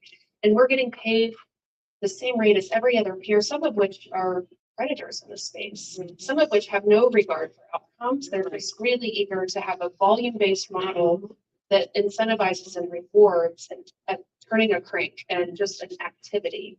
So we now, I'm really proud of this. After 2 years, we have 5 of the 6 health plans that are paying us for a bonus payment for healthy babies, a bonus payment for mom is graduating and having their own housing and their own independent income. But that's really not enough because that's just point in time data. I know that our NICU rates for our Freedom House babies are on average 3.5 days per year, versus the Kentucky average is 18 days for babies who have mamas who have a substance use disorder. So we're using that as a point in time evidence to show the value our organization brings to communities. But frankly, we don't know where these Freedom House babies are 5 years from now. Are they kindergarten ready or not? How's mom doing 5 years from now? So I'm really proud of the fact that we've engaged Jared as a co-PI on a longitudinal study, so that over the next 5 years, we've hired our Freedom House graduates to be the partner to Jared and his co-PI, so that they're following Freedom House mamas and these families for the next 5 years to see where are they and what's the economic return for that, so that I can continue to go advocate with our General Assembly, with our health plans and other policymakers that organizations like VOA really deserve to be paid differently and incentivize quality in this market. And it's not about for-profit or nonprofit. I'm happy that there are for-profit models out there, but it's really about paying for outcomes, not outputs. So that's one of the reasons I love listening to Jennifer, because that stuff gets me fired up and jacked up. So if you have a baby that is born and spends no time in the NICU, then in most every hospital in the country now, you go home the next day. From a cost perspective, what's the difference in that baby versus the baby that spends the average 28 days in the NICU after they've been opioid exposed? Well, Dr. Gupta has a white paper on this that shows over the course of that child's life, we're talking about $1 million baby. Yeah. Because it's not just the cost of care immediately. We always think about that NICU stay. It's how are they doing developmentally? It's not the substance exposure, it's the developmental delays that are so expensive and so detrimental to that child's course of life. So it's educational issues, it's speech and occupational therapy. I have my own lived experience. My daughter, who is 9, was born with all sorts of NAS symptoms because she was polysubstance exposed and she was a 30-weeker. So for her, it was more about the issues associated with prematurity because she was ready to get out of that womb because it wasn't a safe environment for her. And so 9 years later, I could tell you that she's a very expensive child. All of the issues and needs that she has, she's thriving and she's doing well, but not without a robust support system. So I see it from my professional career. I see it from my own lived experience. So I love it whenever we have a panel right after I speak and they let me know I was right. I like confirmation bias because what we're talking about is that Jennifer's talking about this. We don't measure it, right? And so it's hard for us to show value just based on things that are anecdotal, right? This person got better. Well, that's great. I mean, you have to have data. You have to be able to publish and show, hey, this is the right thing to do. And if you don't care about people, which sometimes, I guess some people don't, they do care about money. So you can actually show a ROI. What's the number one predictor of somebody getting into 15-year recovery? You might know. There's only one. Retention and treatment. That's the one. All right. So if you're looking at things to measure, we've got to start measuring things that matter. So third-party payers that want to incentivize this, it saves them money in the long run because these patients are in the ED. They're not in the acute hospital setting, which is the most expensive place to deliver care. Right? That is the most expensive care. What if they incentivized your treatment for the times you kept the patient out of the ED or out of the hospital? Right. So third-party payers are a part of this, and in my opinion, they'll be what winds up driving this long term. Because what Jennifer was talking about are basically performance-based payment, and those, you can't do that, guys, unless you're actively measuring what you're doing. We'll talk about, and ask Jared about this in a second. about how do we start to decide on the things that we measure. Jennifer, one last question for you. What data systems are you currently using? We regularly are looking at the ODCP data. In fact, I want to just mention briefly, we learned from ODCP and from a maternal mortality review in Kentucky that women of color for the first time outpaced their white counterparts with overdose deaths postpartum. And Black Kentuckians are now outpacing their white counterparts, generally speaking, of overdose deaths, not just parents, not just women of childbearing age. And so when we looked at our own data, and we have a robust electronic health record system, we recognize that the people we're serving are not the folks that are most likely to die in Kentucky. And so we have launched a project funded by the Association of Our Health Plans called Access Justice, which is going to allow us to hire an evaluator to determine what are those gaps in access to care. How do we destigmatize and incentivize women of color coming forward to ask for the help that they deserve? And how do we make sure that culturally we're humble and we're learning about how we can ensure that we have that accessibility throughout Kentucky? That project is just launched. We're actually looking for a PI now on that project and going through an RFP process. That's a direct reflection and example of using real-time data to try to close some of these care gaps.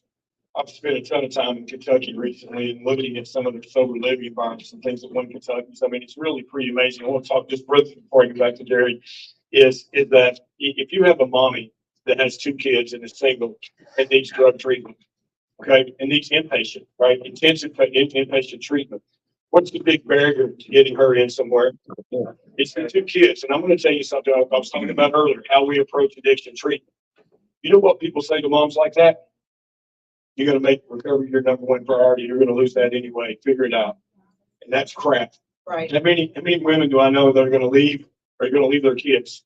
They're not going to. Right. We have to start figuring out systems of care. They're doing some of the things that Jennifer's talking about. We have a place in Nashville called the Newell House. It's a nonprofit. They can bring 2 kids. They can stay as long as they need, not what their insurance carrier says. And their kids go to school in the community while we're there, right? And their kids are getting help while they're there as well. So when I talk about this and start talking about listening to that, I wonder if we could show a positive return on investment from that treatment modality versus what we have right now. I just need to say something, and it's no offense to this provider, but saying to mama, you can bring 2 kids, God forbid she has 3 or 8. And so I just need to say that we are the only provider in the region that I know of, and if someone can fact check and tell me differently, I'm happy to hear it. But we're the only one that removes that barrier completely. And we say to mom, bring all of your kids. We'll figure it out. It's on us to try to rearrange the agenda to make sure that we can accommodate that family from a physical design standpoint, from a staffing and clinical care standpoint. So that's 0 to 18. In fact, I was on a call this morning and we have a mama who has a permanently disabled 18-year-old. Well, typically we say you have to be under age 18, I should say. We were like, well, I mean, developmentally, she is under age 18. Have her come in. We'll figure it out. So that's a key point too, is making sure that providers are allowing mom to not have to have Sophie's choice. Yeah, absolutely. It's, that is ideal. The place that I was talking about, the limited space, but that's the ideal. You're going to be whose kid you're going to get. So I'll bring this up to Jared and all of you because I'm curious about this. Jared, all of you, what's the process we go through to try to figure out what's measured? All right. I mean, that's the thing that gets me. If I'm looking at this, I mean, how do we decide the things that we're going to measure? Now, part of it's got to be available data. That's one thing, right? It's got to be measurable. But what are some other things? I'll put it up to everybody. So for me, every decision I make is data driven. I think everyone here makes data driven decisions every day.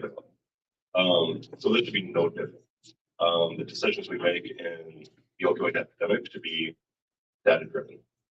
It should be outcome driven. We should be collecting information on outcomes, and that should be the major goal. And creating best practices throughout. We can do it county, state, nationwide.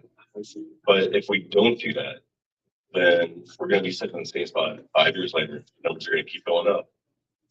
And we're going to be trying to figure out how to do it. We have a great opportunity right now with the opioid settlement money in order for everyone to break down those silos, start data sharing, start doing collaboration, and actually tackle this problem. Because right now it's not happening. And we can do it. I mean, the data is out there. And you could create a best practices. You can measure outcomes. We have models together where we can measure the outcomes of a state with every program that is receiving funds. Bed boards making treatment as accessible as the drug of choice. Because it is difficult for somebody to go out and find a treatment center that one, takes their insurance, two, takes a provider, or has the treatment that they want and has beds available. Right. They will spend days calling and trying to find. And that is something that addicts don't have. We can create bed boards that actually can narrow those down and tell somebody where they can call and have a form transfer to go to. These things are all possible. And it's all possible with the funds that we have. We can track the outcomes of these programs. We can show the best practices throughout.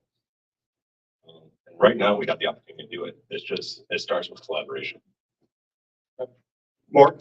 Yeah. One of the key things, and I know $50 to $70 billion, depending on whose accounting you use, but whenever we talk about data and metrics, it's all very good to save lives. But one of the things, the $50 billion is seed money for what you're going to be doing, your opioid abatement modeling and treatment programs, et cetera. Whenever you start providing data, analytics, and metrics that show success and or failure, but as long as you're doing it, you're going to get sustainable money. There's going to be people that will write checks, whether it's for-profit, nonprofit, and or the federal and state governments, because you're showing a business model that says, hey, this is what's working, and you will get, that's where the sustainable money to support your programs going forward is going to come from. So always keep that in mind. If you're doing data tracking, et cetera, you're going to be able to monetize that, which everybody here, of course, that's one of the primary engines that runs everything. So thank you. Nice one. I have one thing to add to that because that was a fantastic question. In terms of like when you're trying to find out data, but there's surveys that are not asking the questions that you're trying to find an indicator to measure. And so this happened about 2-3 months ago. I was interested in surveying the jails throughout the state of Florida. And I contacted someone who is working closely with the person that administers that survey. And she introduced me to him, and I was able to have my question entered into the survey. And the question was whether that jail facility has between people who do not have substance use disorder versus some people who do have substance use disorder and a combination of mental illness, and whether they share the same space or not, and how does that impact their health outcome and their response after maybe they're released. And so then by then she introduced me to someone at the Florida Sheriff's Association. He is the jail services administrator, and right now we're in the process of creating evidence-based trainings that are going to be installed and implemented on the Florida Sheriff's Training Institute. So it's going to be on their webpage. They're going to have educational contents about Medicaid-assisted treatment, about what it is, how to identify an overdose for people who are brand new into that space, as well as compassion fatigue, because I see that that's a common thing amongst the public safety group. That's understandable, but it's just for them to be able to recognize it and to help each other and check in with each other to have those conversations. So having that, just by that one question on the survey of what I'm looking for, led to a collaboration. So always look for that partnership. Thanks, Jasmine. Whitney and Lance, I'll give the last one to you. Is there a role for AI here? Are we already using AI? And then after that, would you explain to me what AI is? Excuse me. I'll give it my best here. So we've been talking a lot about AI at my university and how we're going to use that to get data and how that can inform the way we analyze data. So as an example, one of the things that we research is gabapentin, an anticonvulsant medication, but we know a lot of people who use opioids use gabapentin to self-treat opioid use disorder. So we're thinking about developing kind of a screening and assessment tool so the clinicians can know who may be more likely to non-medically use that or potentially have a polysubstance use, drug emergency or overdose gabapentin. The AI can help to figure out what those variables look like and a specific combination of variables. So we have biomedical engineering professors who are kind of working on some of this stuff. I can't explain how they do it or what exactly it is, but I think those kinds of partnerships, people outside of public health that know more about tech and computers can really be beneficial. And I think that's probably where things are going. Whitney, you get the last words. You get in your whatever your parting shot is. No, air, I think definitely has a place in what we do. It's a very powerful tool and it has a lot of scary things with it. So I was like, oh, I don't know about take that question. But it does have benefit. One of the things that we were actually looking at it for is to help us get data faster and to help us sort through data. We get a lot of medical records, hundreds of pages long. There's actually AI text reading models that can look for things. That's not just black and white, like, oh, person used drugs and overdose, and like, oh, that's it.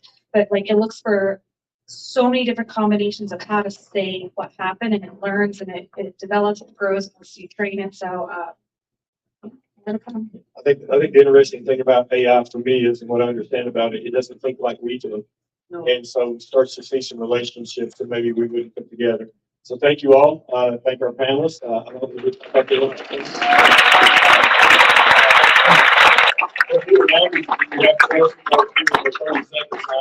hope you Vance had the microphone, so I couldn't control it, so I'm sorry.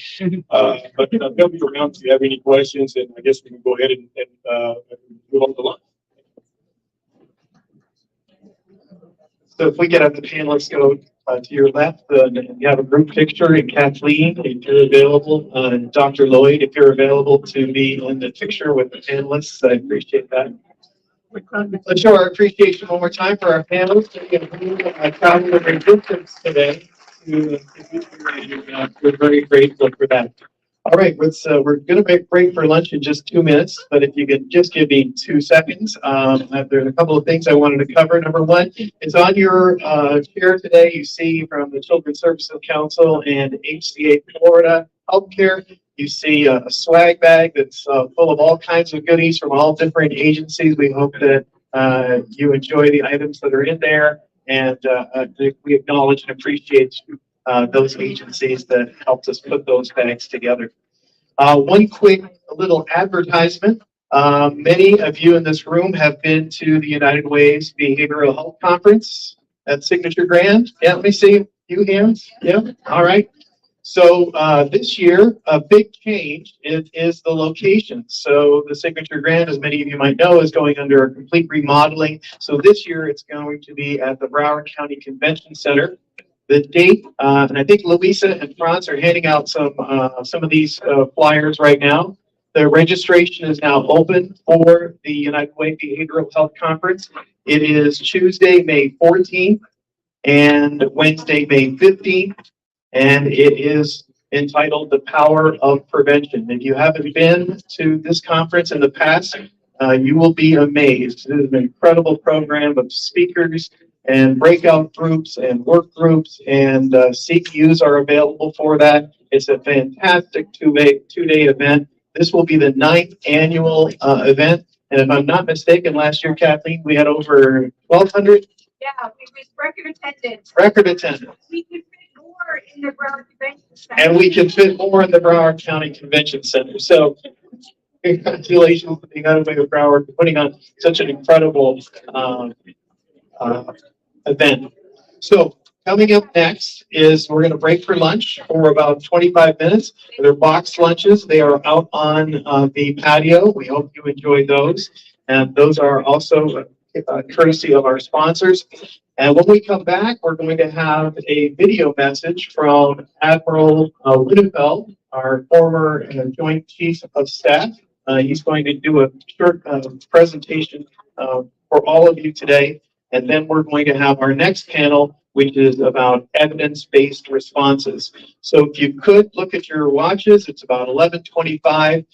We'll be back in this room and ready to go at 12:05, if that's okay with everyone. Thumbs up. Everyone can do that. We have a great afternoon planned for you. So please keep your space. Go enjoy your lunch. Do a little bit of networking. Denny will put on some music for us. You can eat outside and look at the new river. It's a beautiful view if you haven't been out there. I can't see.